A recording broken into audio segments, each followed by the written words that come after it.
قال لك 7 مليون زرار وإيه وبعدين ما أصلك أنت تضرب كده 3 في 7 ب21 يعني حوالي كده يتعدوا ال220 مليون جنيه. 220 مليون جنيه للاعب ومش الشناوي ومش منعم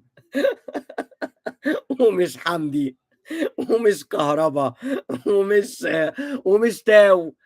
بس انا بقى بيني وبينكم فضلت استقصى واجيب واودي وبص قدرت اعرف انه اللاعب ده كان مين يا جماعة؟